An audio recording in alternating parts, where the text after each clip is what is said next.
PFI ആരാണ്, അവരെന്ത് ചെയ്യുന്നു, എന്തൊരു ഭീകര സംഘടനയാണ്, ഗ്ലോബലായിട്ട് പലപ്പോഴും പ്രവർത്തിക്കുന്ന LET, ISIS, അൽഖയ്ദയായിട്ട് ബന്ധപ്പെട്ട ഒരു തീവ്രവാദ സംഘടനയാണ്. തീവ്രവാദ ഗ്രൂപ്പുകളുമായിട്ട് അത് ഒന്നു ചേർന്നുണ്ടായ ഒരു സംഘടനയാണ്. കേരളത്തിലെ NDF 1994 തുടങ്ങിയ നാഷണൽ ഡെമോക്രാറ്റിക് ഫ്രണ്ട് എന്ന് പറയുന്നത്, തമിഴ്നാട്ടിലെ MNP മനിത നീതി പസറായി എന്ന് പറയുന്ന സംഘടന, മൂന്നാമത്തത് KFD അതായത് കർണാടക ഫോറം ഫോർ ഡിഗ്നിറ്റി എന്ന് പറയുന്ന 3 സംഘടനകൾ 2006 ഒന്നു ചേർന്നുണ്ടായ ഒരു സംഘടനയാണ് PFI എന്ന് പറയുന്നത്. ഈ NDF ഏതാണെന്ന് ചോദിച്ചാൽ മാറാട് കൂട്ടക്കൊല നടത്തി, അതായത് 8 മത്സ്യബന്ധന തൊഴിലാളികളെ ദാരുണമായിട്ട് കൊന്ന അത് ഈ PFIയുടെ ഒരു ആക്ടിവിറ്റി ആയിരുന്നു. 2003 മെയ് 2 നേരത്തെ കൃത്യമായിട്ട് പദ്ധതി ഇട്ട് പ്ലാൻ ചെയ്ത് നടപ്പാക്കിയ ഒരു വധമാണ്, കൂട്ടക്കൊലയാണത്.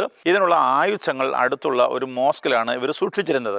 ഇതുപോലെ തന്നെ 2002 പാലക്കാടുള്ള RSS പ്രവർത്തകനെ KV സുരേഷിനെ വധിച്ചത് ഈ NDF ആണ്. ഈ NDFന്റെ മുൻ പ്രസിഡന്റ് ആയിട്ടുള്ള ഈ അബൂബക്കറാണ് ഈ PFIയുടെ ചെയർമാൻ. ഇനി തമിഴ്നാട്ടിലെ MNP മനിത നീതി പസറായി എന്ന് പറയുന്ന സംഘടന തീവ്രവാദ പ്രവർത്തനങ്ങൾ നടത്തിയിട്ടുണ്ട്. പക്ഷെ നേരിട്ട് തെളിവുകൾ ഹാജരാക്കാൻ മാത്രമുള്ള കാര്യങ്ങൾ കിട്ടിയിട്ടില്ല. ഈ MNPയുടെ മുഹമ്മദ് അലി ജിന്നായാണ് PFIയുടെ സെക്രട്ടറി ആയിട്ട് മാറിയത്. KFD ആണ്. ഇവരെ ഹ്യൂമൻ റൈറ്റ്സ് അതുപോലെ വെൽഫെയറിന് വേണ്ടി പ്രവർത്തിക്കുന്ന ആളുകളായിട്ടാണ് സമൂഹത്തിൽ അറിയപ്പെടുന്നത്. ഇവർ 3 പേരും കൂടെ കൂടിയിട്ടാണ് PFI രൂപം കൊടുത്തിരിക്കുന്നത് 2006.